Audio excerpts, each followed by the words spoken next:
You ever notice how the loud, shallow person with a crowd around them never questions themselves? But the quiet one with only a couple of real contacts in their phone is the one who starts wondering if something's wrong. If you don't have many friends, you've probably asked yourself this question more than once. Why am I always the one on the outside? Why? And most voices would answer you by saying it's because you're broken.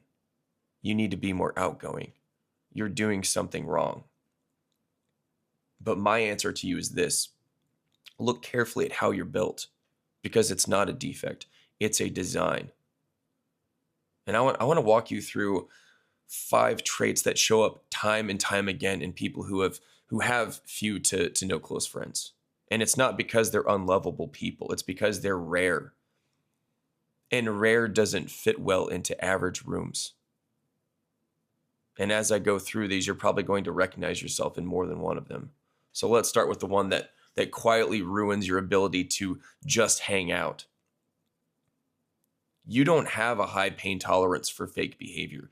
You can't sit through the fake anymore. You notice when someone's tone changes because they're trying to impress you. You pick up when praise has strings attached to it. You feel the gap between what people say and where their eyes move or how their body tenses up.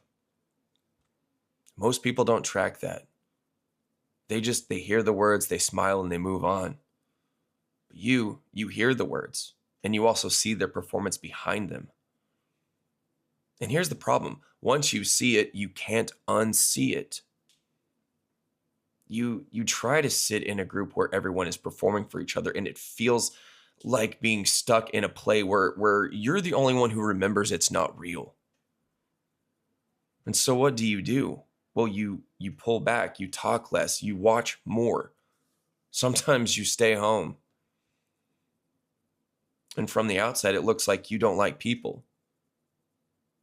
From the inside, no, I don't want to keep pretending I can't see what's right in front of me. I mean, you can think of this as training your eyes to see what actually is, not what people want you to see. Call it, you can call it whatever you want. You can call it high awareness or discernment. Either way, the result is the same. You're not running away from people. You're running away from rooms where people feel fake. And once you can't tolerate fake, something else starts to happen. Small talk, it stops working on you. Surface level talk, it feels like starving. I mean, you can do it if you have to. You can talk about the weather. You can talk about what you did this weekend or what show you're watching. You can be polite. You can play along. But when that's all there is, you walk away feeling weirdly empty. It's like eating a whole meal made of cotton candy. It's colorful, it's sweet, and then nothing. No substance, no energy, no real connection. What your mind actually wants is different. You want to know why people do what they do. You want to talk about choices and beliefs and regrets and values. You want conversations where both people stop performing and actually say what they mean. You're not looking for a therapy session or a trauma dumping. You're looking for just a real conversation. And unfortunately, most social settings are built for the opposite. They're built to keep it light, to keep it safe, keep it moving. So you end up in a lot of rooms that technically, yeah, they count as social, but they don't count as real contact to you. And over time, you start making a quiet trade. I'd rather be by myself than be in a crowd where we never say anything that matters. And yeah, to everyone else, it looks like isolation. But to you, it's refusing to spend your limited energy on conversations that never leave the surface. And this is the part that people don't see at all. For you, social interactions, It isn't just talking, it's processing. While you're in a room, your mind is tracking everything. It's tracking tonality, it's tracking facial tension, shifts in the group mood, who's uncomfortable, who's irritated, what wasn't said but was clearly felt. I mean, your brain, it burns more fuel in social settings.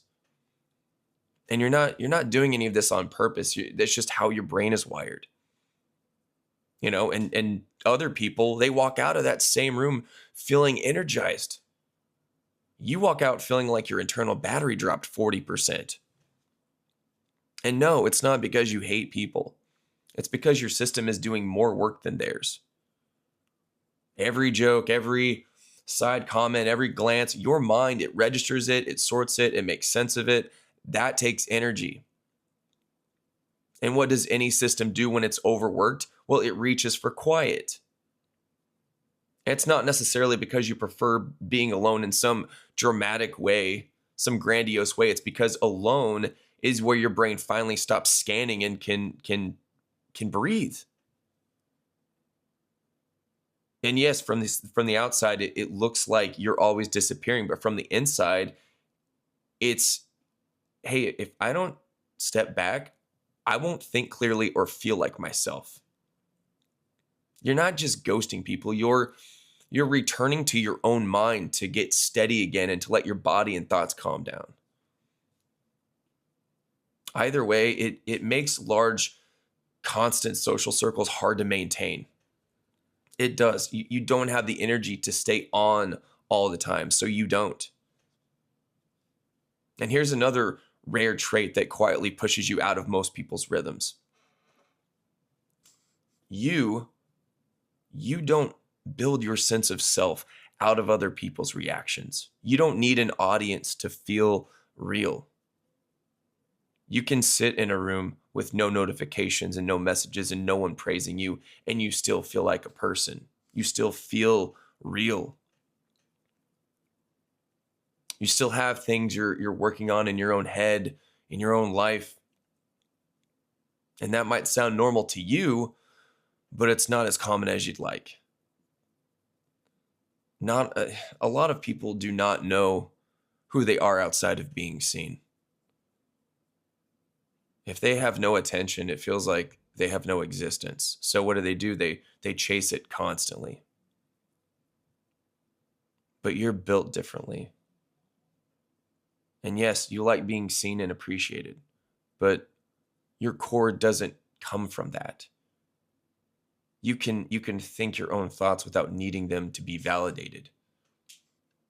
You can work on something without telling 10 people about it. To the average person, that can read as cold and distant and too independent, but what it really is inner solidity. You're not desperate to be in every group.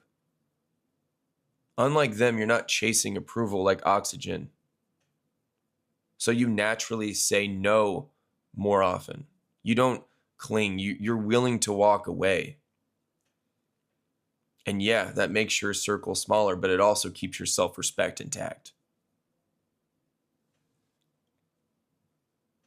And the last trait is usually one nobody sees until they really, really know you. You don't hand out trust easily. Your trust threshold is high, and for a reason. It's not because you're cynical by nature, but because life already taught you what happens when you trust the wrong person. You overshared that one time and it got used against you. You were loyal to someone who disappeared when it mattered. You counted on a friend who quietly chose their comfort over your relationship. In those moments, they rewired you. Now you don't let people in just because you're lonely. You watch what they do when they're not getting anything out of you. You pay attention to how they handle disappointment and frustration and boredom. Words don't impress you. Consistency does. Charm doesn't move you. Character does. Most people's trust threshold is very low. right? A few good talks, a handful of shared interests, and they're all in. Yours is high. You need time, proof, and repetition. That means fewer people get close. But the ones who make it through that filter, they get a version of you that nobody else sees. The loyal you, the protective you, the ride or die you. So yes, your circle is smaller. It is smaller. But it's not small because you're broken. It's small because you refuse to let the wrong people vandalize your inner life again. And you add these traits together and the picture changes. You see through fake behavior quickly. You're starving for depth. Your brain, it works hard in social settings and it needs real recovery time. You don't rely on attention. You guard your trust because you've paid the price of handing it out too easily. You put that person in a world that's obsessed with constant connection and constant performance and constant sharing. Of course, they're going to look at you like you're a loner. From the outside, you have no friends, and that must mean you're failing at life. But no, from the inside, it means I'd rather protect my peace than trade it for shallow approval. The point was never to be alone forever. No, it's to know yourself well enough that you don't sell your soul to avoid being alone. People who have rich inner lives, they simply don't need as many external props to feel okay. So if you have few or no friends, it might not be a sign that you're defective. It might just be a sign that your standards and sensitivity and depth are higher than average. You're not here to collect bodies in a group photo. You're here to build a life that doesn't betray you when the room empties. And none of this means that you should shut the world out forever. No. What it means is this. Until you find people who can meet you with honesty and depth and consistency, your solitude is not a punishment. It's training. It's where you learn your own patterns. It's where you stop apologizing for how you're wired. It's where you get clear on what you will and will not accept when someone finally walks into your life who actually meets you and meets your expectations.